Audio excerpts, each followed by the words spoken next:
Hello everyone, आपका बहुत बहुत स्वागत है हमारे चैनल वाइटल आयुर्वेदा में। प्रीवियस लेक्चर में हमने चैप्टर 5 जो हमारा संधिगत रोग 1 है उसमें हमने नेज़ोलेक्राइमल एपरेटस डिस्कस किया था।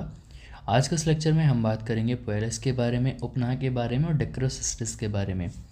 तो सबसे पहले बात करते हैं पोएलस के बारे में। तो पोएलस के बारे में क्या कहा गया, आचार्य सुश्रुत ने उत्तर तंत्र के दूसरे अध्याय 4th श्लोक में क्या कहा गया है, पक्व शोफ संधिजा संसर्वेद या सांद्र पोय भूति पोयालस। मतलब क्या कहा गया है कि जो नेत्र की संधि है, पक्व शोफ संधिजा, तो नेत्र की संधियों में क्या हो जाता है, शोफ हो जाता है, जो पकने के बाद क्या करता है, गाढ़ा दुर्गंधित पोय स्रवित होता है। जब उसी रोग को हम क्या कहते हैं, पोएलस के नाम देते हैं। ठीक है, ये आचार्य सुश्रुत ने कहा है। अब इसमें अगर बेसिकली बात करते हैं इसके बारे में कि पोएलस है क्या और उसकी चिकित्सा क्या है, तो आचार्य सुश्रुत ने क्या बताया, इसको वेदन साध्य बताया गया है, शोणित मोक्षण कहा है यानी कि रक्त मोक्षण बताया है, उपनाह बताया और अंजन के द्वारा इसकी चिकित्सा बताई है। इसी तरीके से फिर एक बार और कहते हैं आचार्य सुश्रुत कि पुयालस्य तव शांते दह सूक्ष्म शलाक्या। क्या कहा गया कि पोएलस रोग के शांत न होने पर उसमें क्या करना है, सूक्ष्म शलाका से क्या करना चाहिए, दाह करना चाहिए। ठीक है, तो ये क्या है बेसिकली पोएलस के बारे में कि जब हमारी संधि में क्या होता है, शोफ हो जाता है और शोफ पकने के बाद क्या करता है, वहाँ पे पोई का सिक्रेशन करता है, पस का सिक्रेशन करता है, उसको हम क्या कहते हैं, पोएलस के नाम से जानते हैं।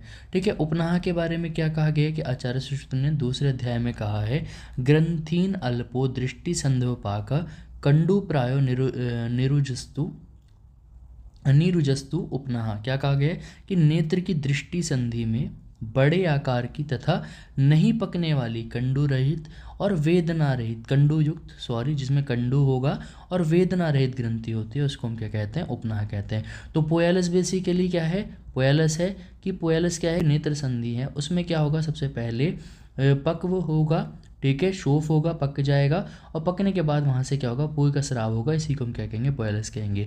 लेकिन उपनाह की अगर बात करते हैं, उपनाह में क्या होगा, पकता नहीं है, ठीक है, नहीं पकने वाला, पकता नहीं है, पहली बात।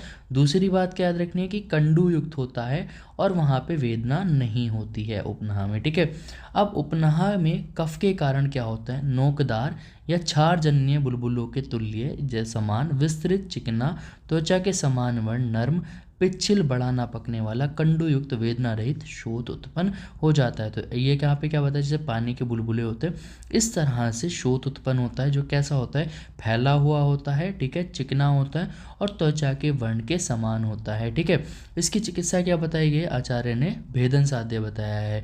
और आचार्य सुश्रुत 14वें अध्याय में क्या कहते हैं कि कफज उपनाह में भेदन करके क्या करना चाहिए, पिपली मधु और सैंधव लवण से क्या करना चाहिए, प्रतिसारण करना चाहिए। और उसके बाद विस्तृत उपनाह में अगर बड़ा है तो मंडलाग्र शस्त्र द्वारा लेखन कर्म करने के बाद उसका प्रक्षालन करना चाहिए। ये बात यहाँ पे की गई है। अब हम बात करते हैं एक्यूट डेक्रोसिस्टिस के बारे में। डेक्रायोसिस्टिस बेसिकली क्या है, ये हमारा जो लेक्राइमल एपरेटस है, जो मैं आपको पहले भी पढ़ा चुका हूँ, जो हमारा लेक्राइमल एपरेटस है, उस लेक्राइमल एपरेटस में एक स्ट्रक्चर होता है जिसको हम कहते हैं लेक्राइमल सैक। ठीक है, तो अगर इस लेक्राइमल सैक में क्या होना, इन्फ्लामेशन हुआ है, ठीक है, जिसकी वजह से क्या होगा, जब इन्फ्लामेशन हुआ है तो पेनफुल स्वेलिंग हो जाएगी। यहाँ पे लेक्राइमल सैक में क्या होगी, पेनफुल स्वेलिंग हो जाएगी। इसी कंडीशन को हम क्या कहते हैं, डेक्रियोसिस्टिस के नाम से जानते हैं, जैसे आप यहाँ देख भी रहे हो। ठीक है, ये हमारा लेक्राइमल एपरेटस है, यहाँ पे क्या हो गया, इन्फ्लामेशन हुआ, जिसकी वजह से यहाँ पे क्या होगी, पेनफुल स्वेलिंग होगी। तो acute dacryocystitis is an acute suppurative inflammation of lacrimal sac, जो कैरेक्टराइज किसकी थ्रू होता है, यहाँ पे प्रेजेंस होगा, पेनफुल स्वेलिंग होगी इन रीजन ऑफ आपका लेक्राइमल सैक। इसकी इटियोलॉजी क्या है, कॉजेस क्या हैं, सबसे पहले हम बात करते हैं यहाँ पे इसके कुछ प्री डिस्पोजिंग फैक्टर्स हैं। प्री डिस्पोजिंग फैक्टर्स लाइक आपका जीन या आपकी एज या आपका सेक्स। तो एज अगर बेसिकली बात करते हैं तो कॉमनली ये हमारा 40 to 60 ईयर की एज में देखने को मिलता है। सेक्स की अगर बात करते हैं तो फीमेल में बहुत ज़्यादा होता है than in comparison to male, क्योंकि वहाँ पर जो ल्यूमन होता है वो नैरो होता है। पुअर पर्सनल हाइजीन है तो वहाँ पे देखने को मिलेगा, या फिर यहाँ पे हेरिडिटी कॉज भी हो सकते हैं। कॉजेटिव एजेंट्स की बात करते हैं तो इसके बेसिकली 3 कॉजेटिव एजेंट होते हैं, स्ट्रेप्टोकोकस, हेमाटोलाइस्टिस और न्यूमोकोकस और स्टेफिलोकोकस बैक्टीरियाज आर। तो ये एक बैक्टीरियल डिजीज़ है। ठीक है, अब हम बात करते हैं, देखो कि जो हमारा डिक्रोसिस्टिस है उसकी स्टेजेस कितनी होती हैं। तो ये 3 स्टेज में होता है। सबसे पहले क्या होगा, वहाँ पे इन्फ्लामेशन होगा। इन्फ्लामेशन होने के बाद क्या होगा, जो हमारा लेक्राइमल ग्लैंड है या लेक्राइमल सैक है, वहाँ पे एब्सेस बनेगा, और एब्सेस बनने के बाद जब वहाँ से जो भी उसके अंदर का पस वगैरह वो निकल जाएगा, तो वहाँ पे एक एक्सटर्नल ओपनिंग छोड़ जाएगा, यानी कि फिस्ट्यूला का फॉर्मेशन कर लेगा। यहाँ पे 3 स्टेज होती हैं। तो सबसे पहली स्टेज क्या है, स्टेज ऑफ सेलुलाइटिस। अब सेलुलाइटिस की स्टेज कैसे पहचानी जाएगी, कि जब सेलुलाइटिस होगा, इन्फ्लामेशन वगैरह होगा, तो वहाँ पे स्वेलिंग होगी। लेक्राइमल सैक जो रीजन है वहाँ पे रेड, हॉट, फर्म और टेंडर हो जाएगा। वहाँ पे रेडनेस मिलेगी, ऑडिमा मिलेगा, और ये क्या कर सकता है, स्प्रेड हो सकता है लिड्स और हमारे चिक्स तक। और क्या होगा, एपीफोरा होगा। एपीफोरा क्या होता है, एक्सेसिव टीयरिंग रहेगी। ठीक है, इसके बाद हम बात करते हैं, जब ये नॉर्मल कंडीशन है, फर्स्ट स्टेज है। सेकंड स्टेज में क्या होगा, अगर वहाँ पे कंटिन्यूसली इन्फ्लामेशन है, तो वहाँ पे क्या बन जाएगा, हमारा एप्सिस बन जाएगा इस तरह से। ठीक है, तो यहाँ पे किसका फॉर्मेशन हो जाएगा, एप्सिस। तो यहाँ पे फ्लूइड जो हमारा पस फील्ड है ना, पस फील्ड लीजन्स कह सकते हो जिसको आप, एप्सिस को, है ना। तो यहाँ पे क्या होगा, जब कंटिन्यूसली इन्फ्लामेशन होगा, तो वहाँ पे क्या हो जाएगा, ओक्लूजन होगा जो हमारी कैनालिकुलाई है ड्यू टू ओडिमा। और जो सैक है वो किससे भर जाएगा, पस से भर जाएगा। और यहाँ पे distended and anterior wall rupture form में पैरासिस्टिक स्वेलिंग, और यहाँ पे इस तरह की स्वेलिंग देखने को मिलेगी। ठीक है, अब मान लो इसको अनट्रीटेड रहने दिया, तो ये जो हमारा एप्सिस बना है, इस एप्सिस के अंदर से क्या होगा, ये एप्सिस अपना स्पॉन्टेनियसली रप्चर होगा, वहाँ से पस रिलीज हो जाएगा ना। तो अब यहाँ पे तो ये तो पस बन गया। अब अगर इसको अनट्रीटेड रहने दिया, आपने ट्रीट नहीं किया, तो उसके बाद स्टेज स्टार्ट होगी, स्टेज ऑफ फिस्ट्यूला फॉर्मेशन। जब आप क्या होगा, लेक्राइमल एप्सिस उसको अनट्रीटेड छोड़ दोगे, तो वहाँ पे क्या होगा, जो उसके अंदर का लेक्राइम पस है वो वहाँ पे स्पॉन्टेनियसली अचानक से या खुद से डिस्चार्ज होगा, और वहाँ पे क्या करेगा, एक एक्सटर्नल जो है फिस्ट्यूला छोड़ देगा। कहाँ पर, मीडियल पैल्पेब्रल लिगामेंट में। ये जो हमारा लिगामेंट है, ये आप देख रहे हो इसके नीचे वाले हिस्से में कहीं यहाँ पर। ठीक है, यहाँ पे तो ये है हमारा मीडियल पैल्पेब्रल लिगामेंट, और यहाँ के इसके नीचे वाले एरिया में कहीं ना कहीं क्या छोड़ देगा, हमारा फिस्ट्यूला एक्सटर्नली ओपनिंग छोड़ देगा। यहाँ पे जैसा आप देख रहे हो, तो इसको अनट्रीट छोड़ दिया, तो यहाँ पे एक एक्सटर्नल ओपनिंग देखने को मिली फिस्ट्यूला। और कभी कभी कुछ केसेस में होता है, रेयरली बहुत रेयरली केसेस में होता है, जो एप्सिस है वो अंदर की तरफ भी हो सकता है ओपन। ठीक है, तो वहाँ पे क्या होगा, इंटरनल फिस्ट्यूला बन सकता है। रेयरली द एप्सिस में open into internal Leslie cavity, और वहाँ पे इंटरनल फिस्ट्यूला का भी फॉर्मेशन देखने को मिल सकता है। ठीक है, तो 3 स्टेज होंगी। सबसे पहले इन्फ्लामेशन होगा, इन्फ्लामेशन के बाद क्या होगा, लेक्राइमल एप्सिस बन जाएगा, और अगर एप्सिस को अनट्रीटेड छोड़ दिया, तो वहाँ से पस डिस्चार्ज होगा। पस डिस्चार्ज होने के बाद क्या करेगा, वहाँ पे एक एक्सटर्नल फिस्ट्यूला का फॉर्मेशन करा लेगा। अब इसमें बेसिकली डिक्रोसिस्ट में, एक्यूट डिक्रोसिस्ट में क्या है, एक्यूट इन्फ्लामेशन है ना। तो अब क्या मिलेगा, यहाँ पे रेडनेस मिलेगी, स्वेलिंग मिलेगी, पेन, टेंडरनेस मिलेगा, और एक्सेसिव टीयरिंग, मतलब बहुत ज़्यादा टीयर्स का सिक्रेशन होगा, जिसको हम एपीफोरा के नाम से जानते हैं, और फीवर देखने को मिलेगा। ये कॉम्प्लिकेशंस किस में लीड कर सकता है, यहाँ पे उपद्रव क्या हो सकते हैं, एक्यूट कंजक्टिवाइटिस में फॉर्म हो सकता है, कॉर्नियल एब्रेशन हो सकता है, जो बाद में कॉर्नियल अल्सरेशन को कॉज करा सकता है, लिड्स में एब्सेस हो सकता है, ओस्टियोमालाइटिस हो सकता है, या फिर ऑर्बिटल में जो हमारा ऑर्बिटल है उसमें सेलुलाइटिस या इन्फ्लेमेशन वगैरह देखने को मिल सकता है। इसका ट्रीटमेंट क्या है, कि आप उसको हॉट कंप्रेशन दो, या सिस्टमिक एंटीबायोटिक्स या एनाल्जेसिक दे सकते हो पेन को कम करने के लिए। इन केस ऑफ लेक्राइमल फिस्ट्यूला, अगर वहाँ पे फिस्ट्यूला बन चुका है, तो फिस्टुलेक्टॉमी करनी पड़ेगी आपको, विद किसके साथ, डेक्रियोस्टॉमी और DCR, सिस्टोराइनोस्टोमी कहाँ पे करानी पड़ेगी, मतलब सर्जिकल प्रोसेस भी आपको कराने पड़ेंगे अगर वहाँ पे फिस्ट्यूला का फॉर्मेशन हुआ है। तो अगर वहाँ पे एक्यूट इन्फ्लामेशन है किसका, आपका लेक्राइमल सैक का, तो एक्यूट डिक्रोसिस्ट कहलाएगा, और अगर लंबे समय तक है तो वो कहलाएगा क्रोनिक डेक्रियोसिस्टाइटिस। अब हम बात करते हैं क्रोनिक डिक्रोसिस्टिस के बारे में। क्रोनिक डिक्रोसिस्टिस क्या होगा, जब अगर आपका नेज़ोलेक्राइमल डक्ट है उसका लंबे समय से इन्फ्लामेशन हो रहा है, तो उसको हम क्या कहेंगे, क्रोनिक डिक्रोसिस्टिस कहते हैं।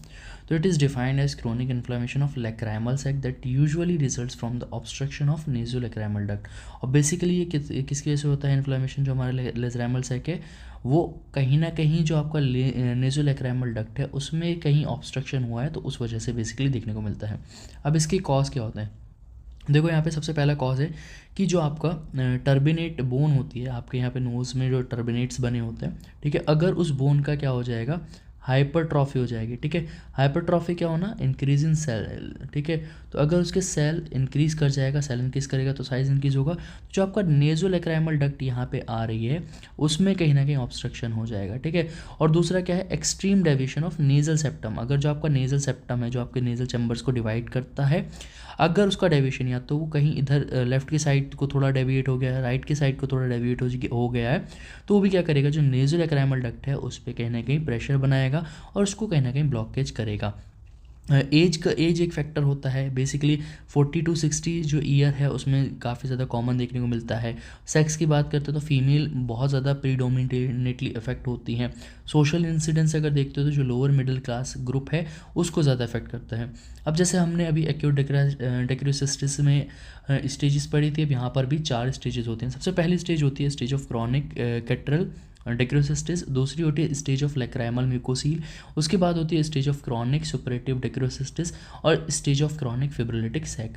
सबसे पहले स्टेज हम पढ़ते हैं स्टेज ऑफ क्रॉनिक कैटरल डेक्रोसिस्टिस। अब देखो यहाँ पे बेसिकली क्या होगा, पहली स्टेज में क्या होगा, यहाँ पे आपको माइल्ड इन्फ्लामेशन मिलेगा जो आपका लैक्राइमल सैक है, और जो हमारा नेज़ोलैक्राइमल डक्ट है वो ब्लॉक रहेगी, ठीक है।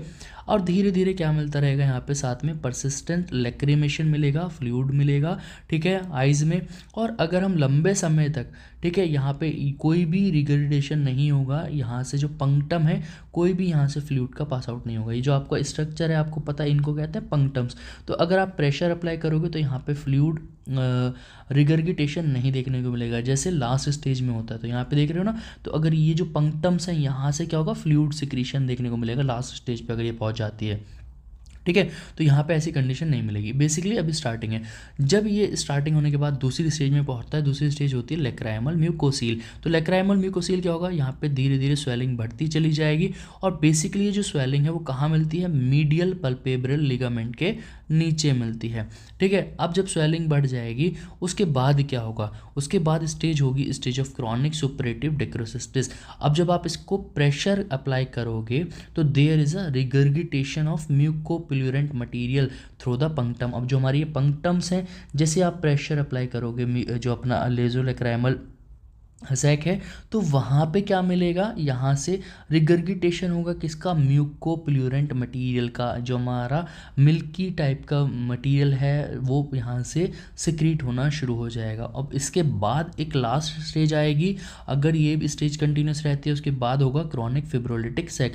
अब लो ग्रेड रिपीटेटिव इन्फेक्शन, अगर बार बार यहाँ पे इन्फेक्शन होगा तो उसकी वजह से क्या हो जाएगा, यहाँ पे जो हमारा नेज़ोलैक्राइमल सैक है, ये जो हमारा लैक्राइमल सैक है उसमें क्या होगा, बेसिकली वहाँ पे उसका साइज़ छोटा होता चला जाएगा, और जो आपकी स्किन है, जो आपकी लैक्राइमल सैक के या नोज़ के अराउंड जो स्किन है उसका क्या होना चला जाएगा, उसकी साथ में जो म्यूकोसा है उसकी थिकनिंग होती चली जाएगी। जब उसकी थिकनिंग होगी तो जो नेज़ोलैक्राइमल डक्ट है या लैक्राइमल सैक है उसका वहाँ पे साइज़ जो होगा वो रिड्यूस होना शुरू हो जाएगा, ठीक है। तो ये यहाँ पे 4 स्टेजेस होती हैं। पहले स्टेज में क्या होगा कि सिंपल इन्फ्लामेशन होगा, दूसरी स्टेज में अगर आप उसको देखोगे तो धीरे धीरे स्वेलिंग बढ़ेगी, और स्वेलिंग होने के बाद तीसरी स्टेज में क्या होगा कि जो आपके पंक्टम्स हैं वहाँ से जो है फ्लूइड सिक्रीट होना शुरू हो जाएगा।